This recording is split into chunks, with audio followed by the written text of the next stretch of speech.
اچھا ایک سوال ہے. سوال کیا ہے؟ جنید بغدادی رحمۃ اللہ علیہ فرماتے ہیں من شاہد الخلق لم یر الحق ومن شاہد الحق لم یر الخلق الا ان یکون من المکمل.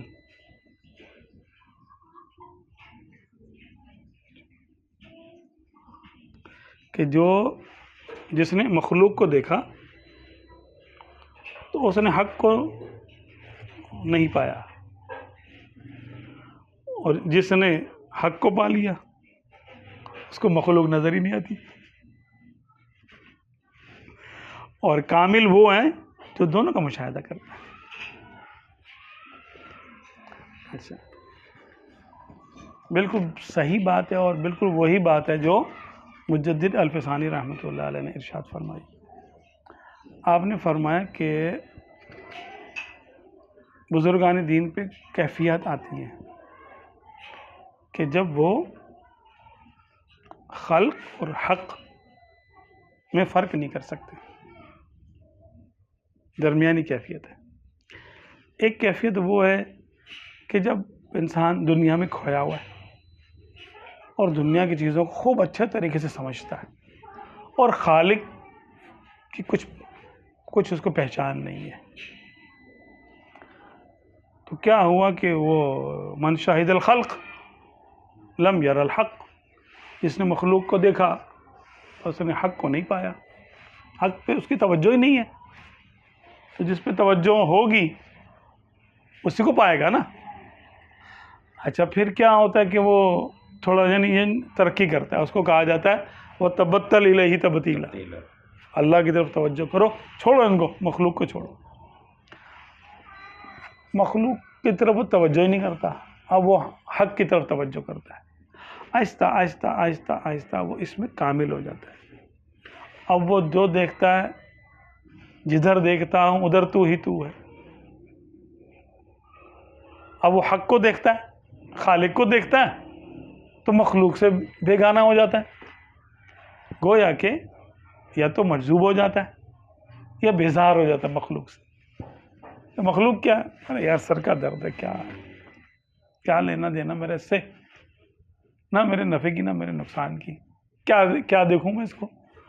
ان کے دربار میں بادشاہ بھی آتے تھے تو وہ کہتے تھے بس تو نہ آیا کر، تو کیوں آتا ہے میرے پاس، نہ مجھے تجھ سے کوئی کام، نہ تجھے مجھ سے کوئی کام، نہ میں تیرا ہم مشرب نہ تو میرا ہم مذہب، تو تیرا میرا کیا واسطہ، تو نہ آیا کر یہاں پر. جو خلق کو دیکھتا ہے تو مخلوق سے بیزار ہو، اپنے جو خالق کو دیکھ لیتا ہے، پا لیتا ہے، تو مخلوق سے بیگانہ ہو جاتا ہے.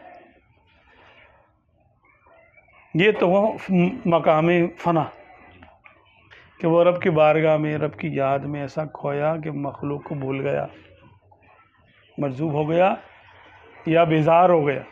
عقل سلامت ہے لیکن بیزار ہو گیا، مخلوق کو کچھ سمجھتا ہی نہیں. فنا کے گھاٹ اتر گیا، فنا کی منزل پہ چلا گیا، ابھی بقا نہیں حاصل ہوئی اس کو. وہاں اگر انسان جب فنا ہو جاتا ہے، اللہ کی یاد میں مقام فنا پہ آ جاتا ہے، تو اعلی حضرت رحمۃ اللہ علیہ ارشاد فرماتے ہیں اس مقام پہ آنے کے بعد اولیاء کرام کے سالکین کے دو گروہ ہو جاتے ہیں. ایک کو تو خلق کی ہدایت کے لیے واپس کر دیا جاتا ہے، یعنی ان کی توجہ اب مخلوق کی طرف بھی کر دی جاتی ہے، اور ایک کو اپنی یاد کے لیے ہی خاص کر لیا جاتا ہے. اب جس کو اپنی یاد کے لیے اس نے خالص کر لیا، اس کو مخلوق سے کوئی واسطہ رہ نہیں جاتا. ٹھیک ہے. اور بعض ایسے ہوتے ہیں کہ جو اتنا ان میں برداشت ہوتی ہے کہ وہ خالق کو بھی دیکھتے رہیں اور مخلوق کو بھی فائدہ پہنچاتے رہیں. ایک ہاتھ سے خالق سے لیں، دوسرے ہاتھ سے مخلوق کو دیں، ہے نا. یہ ہوگا مکمل کہ وہ خالق سے بھی واصل ہے اور مخلوق میں بھی شامل ہے. یہ وصف ہادی اور مرشد میں ہوتا ہے. جو کامل ہادی کامل مرشد ہوگا اس میں یہ دونوں کیفیت ہوں گی کہ وہ مخلوق میں شامل بھی ہوگا، مخلوق کو فیض بھی پہنچائے گا اور خالق سے فیض لے گا بھی۔ خالق تو فیض دیتا ہے نا، خالق کو خود تو ہم سے کچھ نہیں چاہیے اس کو، ہاں، لیکن وہ فیض دیتا ہے، وہ کرم فرماتا ہے۔ تو یہ جو ہوتا ہے سالک، جو ہوتا ہے، جو مکمل ہو جاتا ہے، بالکل جو فنا کے بعد بقا جس کو عطا کر دی جاتی ہے اور اس کو ہادی مرشد بنا دیا جاتا ہے۔ اب اس کی ڈیوٹی ہوتی ہے کہ وہ مخلوق کی رہنمائی بھی کرے۔ اگر رہنمائی کا اس کی ڈیوٹی نہیں ہے تو کم سے کم ان کو فیض پہنچائے، یعنی یا تو وہ اولیاء ظاہر میں سے ہو جائے، یعنی وہ لوگوں کو رشد و ہدایت بھی کرے ساتھ میں، یا پھر وہ چھپے ہوئے اولیاء میں سے ہو جائے جو کہ تدبیر کرتے ہیں، ٹھیک ہے، والمدبرات امرا، ان میں اس کو شامل کر لیا جاتا ہے، جیسے اغواث، اقطاب، ابدال، رقبا، نجبا وغیرہ یہ لوگ ہوتے ہیں جو چھپے ہوئے ہوتے مخلوق میں ہیں، لیکن یہ مخلوق کی دستگیری کرتے ہیں۔ اور کچھ علماء اور اولیاء ہوتے ہیں جو علماء کی شکل میں لوگوں میں رہتے ہیں، لوگ ان کو علماء سمجھتے ہیں